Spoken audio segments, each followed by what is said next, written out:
But the one thing I can pretty much bet on is that not one of you were handed a pandemic manual, whether it was in your leadership preparedness, whether it was in from the district, and they're like, oh my goodness, yes, here's the manual. No one did that. So as you look back, be forgiving of yourself and forgiving of others.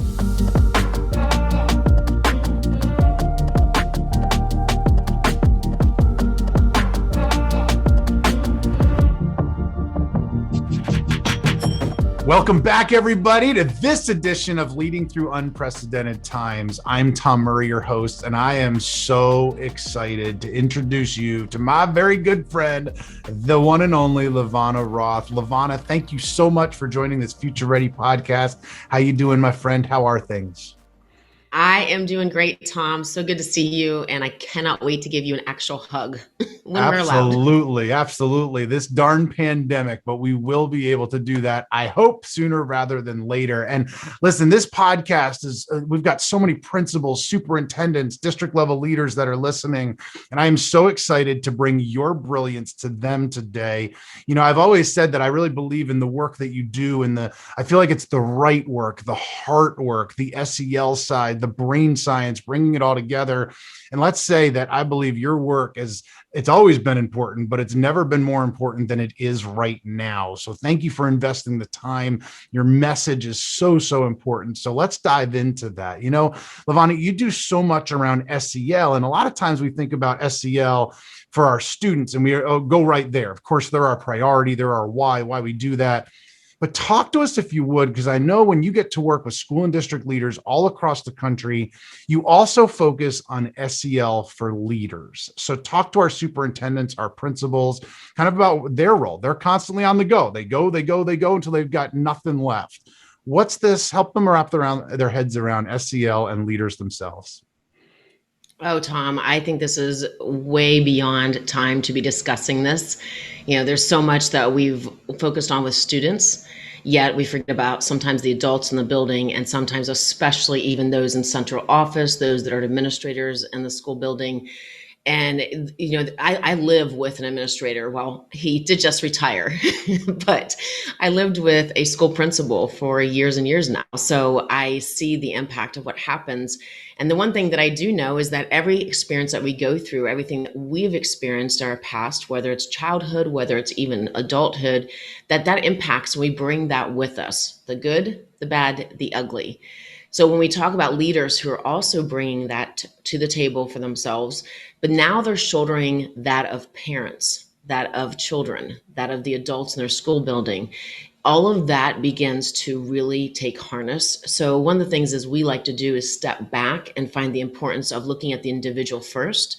So every time we do Ignite Your Shine, for example, the lens that we are coming through is the individual that's in the room with us first, and doing some of that hard and heart work there, and then taking it through what is that thread for what does that look like when it actually impacts those that are around you.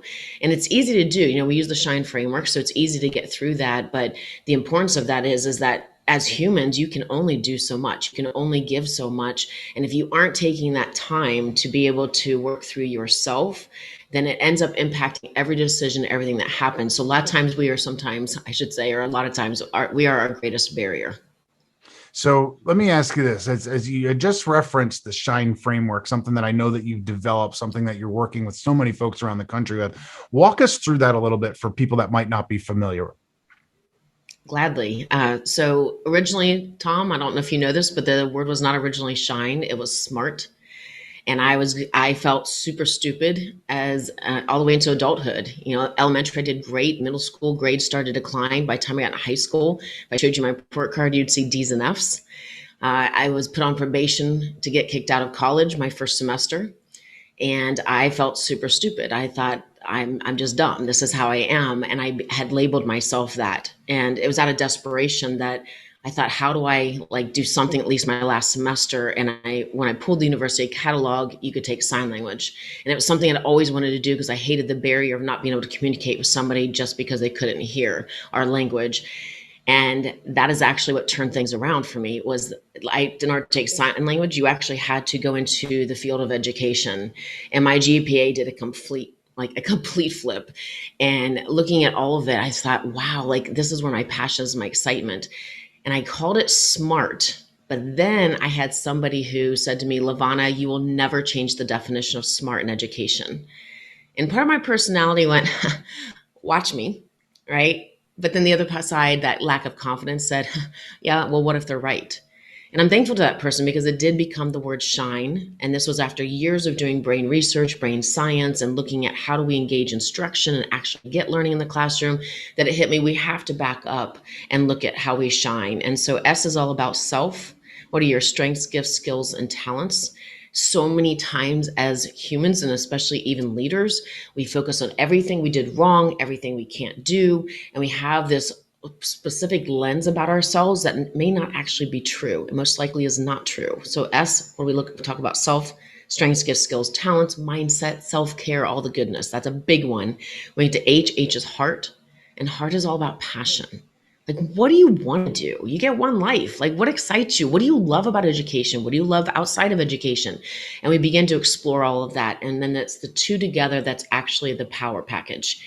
Because if you have your strength, but it's not a passion of yours, well, that's great, but you're going to burn out. Unfortunately, right now in a pandemic, we have a lot of educators who are burning out, right? They're not getting enough of that passion in, they're burning too much of the strength. When we flip that model, though, when we take the passion and you have something passionate about, but you lack the strength, well, that might be more like a hobby. Right. And if I shift this slightly through the lens of the schools we work with, we're looking at what students can do, we're looking at the passions, and we teach through that lens to actually maximize the learning and to maximize who they are as a human. Then we get to I's inspire, because we know that things are going to happen. Life's going to throw us curveballs that we've already experienced before, or even in a pandemic.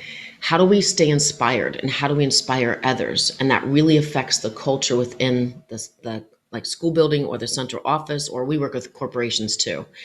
Then when you get into N is navigate. And what are you going to do with everything I just talked about? What are your action plans, your story, your goals, your journey? What do you want that to look like? What does that actually look like in the school? What does it look like in your life? And then when we get to E is exceptional, because by doing everything I just said, you're becoming the exceptional person you were meant to be, not anybody else, who you were meant to be. So stop the comparison game of what we see on social media or the person in the next building beside us or in the next classroom beside us. Stop that. Be who you were meant to be. And that's the Yeah, gist of it all. I love that. I'm thinking back actually, the very first time, I believe, or one of the first times we met in person, we were presenting in rooms side by side. And the reason I'm sharing this story is because you eloquently model the things that you just talked about. I walked into your room, you were standing on some sort of chair. I can still picture it. You had like balloons all over, things on the desk, treats over here. And I'm thinking to myself, like, uh-oh, I'm the like, well, take out your laptops. And I'm like, man, she's bringing the passion and the inspiration and the energy. And I really admired you from that point forward, because you truly model and practice what you preach. Is certainly that lesson that leaders need there as well. So one of the pieces that you referenced early on in that answer was around the brain science. And at All for Ed, with the home for future ready schools, we've done a lot of work in the learning sciences and those pieces. And it's one of those things where there's been this silo for so long between what we know about how the brain works and then what we turn around and actually do. So give us kind of your elevator speech, if you would. You're somebody, you work at, you do a lot in this area of connecting educators to the brain science, to the learning sciences related to how this all works. Talk to us a little about why it's so important, where you might point people to around brain science. Well, Tom, I'm going to go back to the laptop statement. If I recall, your room was standing room only and they were highly engaged. So There we have fun. I'm not going to short circuit you. It takes all different kinds, right? And it depends on what your goal is and what you're achieving. So yes, but no, we definitely have fun. We call them fun notes and fun shops instead of keynotes and workshops. So, yeah. So when it comes to the brain science, again, like I said before, I started in brain science. As a matter of fact, all my books are around how to engage the brain, and we call it brain powered learning. However, we weren't quite seeing the results that we should have seen. And I had to take a step back and really take another look at brain science. And I went, oh my goodness, you know what the issue is that we're not putting the brain in a state of learning. And that is when I didn't know what SEL was, but that's when the intersection crossed for me. And later on, heard the term SEL, and I went, oh, that's exactly what we do. And so, the importance of it is if we want someone to learn, whether that's an adult or a child, it doesn't matter. The brain operates in the same way. So before before SEL was known, I often heard, "Oh, you do the fluff stuff." Nope. I appreciate your lens of what you're coming through, but let me share a little bit more. It's actually how our brain operates. And so, like when we get deep inside the brain, the brain has in the limbic system deep in here, way. So those of you who can't see me, it's this is gonna be really gross. But if you put a pencil like through the top of your head towards the back and one through your temple, where they would intersect would be the limbic system.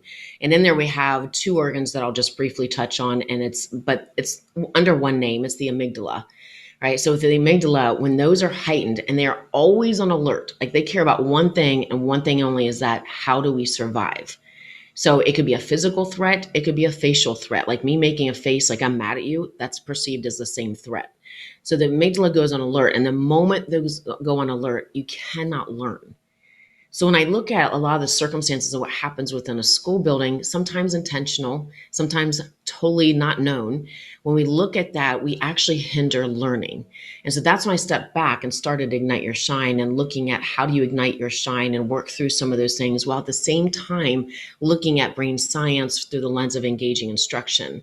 And so now we take people through schools through that, but in the middle of that is the cross section. So for example, we have a fun shop called Content and SEL Unite, because they're not separate silos. You just mentioned, Tom, the exact thing that so many perceive is brain science is over here or SEL is over there. It's actually the intersection of both. And then that's when we see the highest levels of achievement. Yeah, brilliantly said. And another thing that you've coined the term around a human focused culture. And we've had so many podcasts that culture continues to come up because obviously it's foundational to exactly with the brain science that you're talking about, creating environments where people want to be. Talk to us about how school and district leaders can really create that human focused culture. So the title is literally what we mean, is remember that you have humans in your building. And I know a lot of times with the demands, it can become about testing, or it become about making somebody happy to stop issues or stop problems that they're causing, or to stop a behavior or change a behavior. And so because of that, no matter what, it comes back to the human. And what I found is over time, I've just kept referencing we're all human. Like you mess up, stop hiding mistakes. That's who we are. We're humans. Humans make mistakes. Learn to embrace that. When we talk about shame versus guilt, which is a lot of the research of Dr. Brene Brown, when you look at that, shame versus guilt, it comes back to how we perceive things as a human. So when we look at the culture within a building, right? And then we think about the leader. The moment somebody comes in to your office and you're thinking, oh my goodness, here they come again. I can't believe this. We're going to have this conversation again. And you've already made up your mind about things. You've already perceived what's going to happen. You've already set the stage for what is going to happen. And so the thing to remember, and that we love to teach on this, is that it's the backstory of what somebody brings. So Tom, for example, if we were walking down the hallway and I saw someone and somebody super negative, right? And I see them and I'm thinking, oh, great, here they come, here they come. Every time I talk to her, she makes such a negative face. It drives me crazy. And I don't even want to talk to her. So the moment I see her, I make eye contact and I pick up my phone and pretend to be on a call. The question I always ask is, did we make an impact? So administrators, you walking down the hall, don't say who they are. You know who they are, right? And you see this, did you make an impact? And the question should be, or the answer should be yes. But then the question is, was it a positive one or a negative one? Because the moment you made eye contact, you actually created a situation of saying, I see you. And that next moment of decision decides what we do. And it also impacts that person, positive or negative. It's no different with an adult, no different with a kid. So what we do is we have to change our lens. We have to get ourselves to be aware of that self-awareness, be aware of the emotions that we have, the actions that we take towards somebody. And what if instead we switch that focus? So the next time I see that person coming down the hallway, instead of pretending to be on the phone, I make eye contact, say, hey, I just wanted to tell you the idea that you shared in the faculty meeting the other day, never even thought of that. Brilliant. Thank you so much. And then I walk away. And I want that to be short and I want it to be authentic. Those are the two key factors. Short, because if I'm not short, the brain goes, yeah, see, you just made that negative face. Yeah, I told you, you tried, not going to work. You just reinforced a belief that you're already trying to break, but it's already there. And then the second part is authentic. If you didn't like the idea, you didn't like the strategy, you don't like their shoes, don't comment on that. Find something that you can actually speak truth about. Yeah, brilliantly said. And I'm thinking about it and just processing those pieces on those types of interactions. We have to be so intentional about, right? And we all know what it's like to be that principal walking down that hallway, and it's up, here they come, and I duck into a quick room because I don't have the 40 minutes for complaining. But we start to reinforce the problem if that's what we do, and that's just being intentional about it, short and sweet and to the point, and it's modeling to them exactly what we'd want them to do with a student, that's how they felt. And so going back to the modeling piece there as well, one of the things I really wanted to talk to you about, when we think about future ready, we often talk about, it's not a place where we check off, it's not a place that we say we've arrived, it's really around mindset and continuing to move forward. And I think about the pandemic, and I think about how fear and anxiety are just so real. But I also can flip that to think pre-pandemic, where maybe I'm a principal in a building and I'm new there and it's a negative culture and I see that they need to move, and I have this mindset that I'm just going to mandate change, and if they don't like it, that's tough. And you do a lot of work around psychological safety. And so when I think about it, we can look at it from a pandemic end with just the fear and the heightened anxiety, and just everything is amplified right now, to the flip side being, for school and district leaders, creating a culture where we can't just say, go innovate and then rule by fear, go change your teaching practices. And then every time I'm in your classroom, I'm barking down your throat that something's wrong, something's not right. Talk to us about psychological safety and the importance as leaders to really establish that. And also, how can they establish that? Yes. So one of the things is to remember that none of us like to be told what to do. Like, that's the first Amen to step I that, want to my say. friend. Amen to that. I don't know about you, Tom, but I'm the kind of person, you tell me what to do, I'm already searching for the loophole, right, to figure it out. But a majority of us are that way. Like, we don't love to be told what to do. So that kind of a leadership is something that typically doesn't work, at least not with most people. I mean, and if it did work, I'm going to say it actually didn't work, but you think it worked because now they're complying, or they're secretly going behind your back and figuring out other ways to go against you. So when we think about establishing psychological safety, that's such a base, and there really are 4 stages that we take people through psychological safety. So there's so many factors that play into what affects this, but for example, the lowest level is inclusion. And so, are we including people? Do they feel included? And that takes us back to Maslow's hierarchy of knowing that near the bottom is all about love and belonging. So inclusion, like, do I even feel like I belong? When I'm a new teacher arriving into the building, arriving into the school, do I feel like I'm an outcast and everybody else already has their people? Or do I fit in? Do I look different? Right? Do I practice something different? Like, so there's a lot of pieces that go into this, but the initial piece that we can create culture wise, again, human focused culture, is to create that inclusion. The next level up is going to be learner. Right. So does the person feel comfortable asking a question such as, okay, I see my schedule says this, but I don't know where those rooms are. Do they feel comfortable doing that, either one to one with someone or even in front of the group, like in a faculty meeting?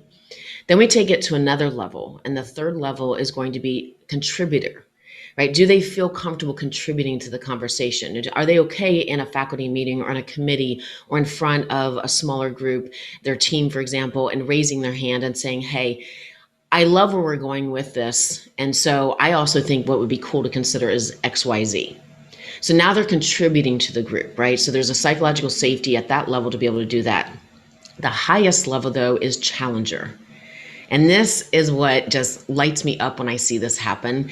And challenger safety is me being able to actually challenge what is being said. It's done respectfully. It is all done, I'll put it this way, it's done with the intention of seeing progress. I think I have a team here with Ed Ignite Your Shine, and I always tell them that it's not about my decision and my idea. It's about the best decision for the company, the best decision to serve our people.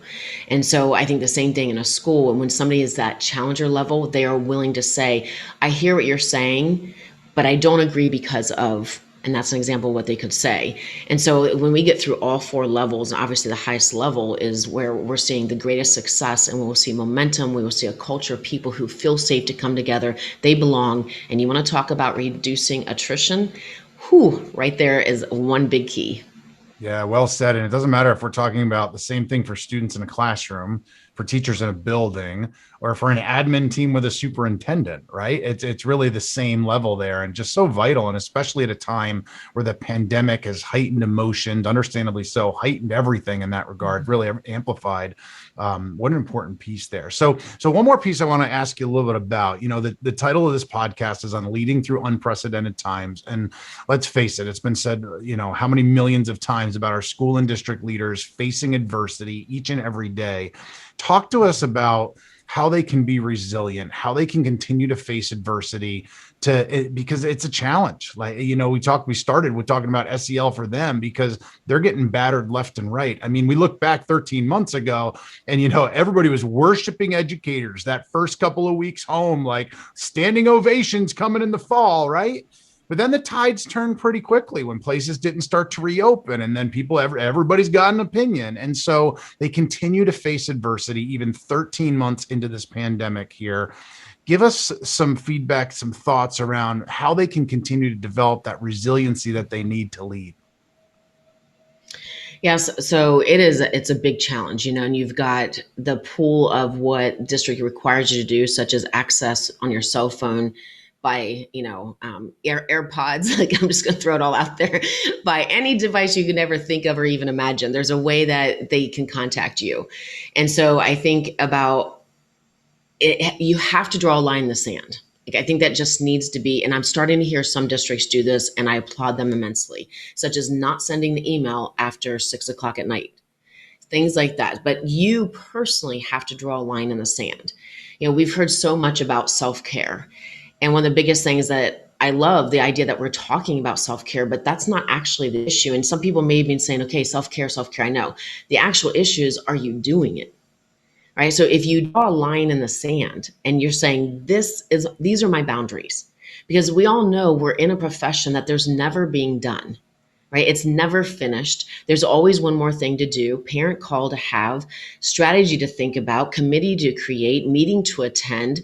There's always more and more and more. So I'll go back to, I think the H in shine, being about passion. I think so many people, probably got into education for the money.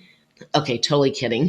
Didn't get an education for the money. They got into it because it's a passion. Well, the thing with a passion is then it's hard to draw the line in the sand. And we also measure ourselves very personal in education. We see this as it's a reflection of us. But you know what a reflection of you is setting those boundaries and drawing that line in the sand and saying, this is what I'm willing to do up to this point, because you know what? I need this block of time for me. I need this block of time to just step away from everything and to turn my brain off as best I can and say, you know what, right now is me time. Right now, time is family time. It is not about what's happening outside. I will get to that, and catching yourself every time this happens, because bottom line is you're draining yourself constantly. You're amazing. Every single educator listening to this, I am in awe of you because you continue to do this. But if you continue to do this, there will be repercussions down the road, whether it's your burnout to all the way even being hospitalized. It's a reality of you being a human and having to take a step back. So the best advice I can give when it comes to resiliency is that you have to be able to take that step back, draw that line in the sand, put those boundaries in place, and actually stick to it and make it happen. And guess what? As leaders, just like we do with teachers in the classroom modeling, you are now modeling for them as well. Incredibly brilliant advice, my friend. And I hope the leaders listening to this really take that to heart. It's easy to talk about. It's a lot harder to actually do it. And I think having a servant heart, which they have, can come at a fault as we continue to run over ourselves in this process, right? And so let me ask one final thing, and then I know your time is precious, so we have to go. We're gonna have thousands of listeners, viewers for this episode. And what's one thing you want to leave with them with, one piece of advice as they continue to lead through the pandemic, as they look and they start to see, okay, that light at the end of the tunnel for this school year that's been so long is there, not 100% sure what next year will hold. Give school and district leaders a piece of advice moving forward. So I would say forgiveness. It's easy to look in the rearview mirror of this past year and say, I should have, how come I didn't? Why did we make that decision? Or why did I make that decision? And we're looking back. But the one thing I can pretty much bet on is that not one of you were handed a pandemic manual, whether it was in your leadership preparedness, whether it was in from the district, and they're like, oh my goodness, yes, here's the manual. No one did that.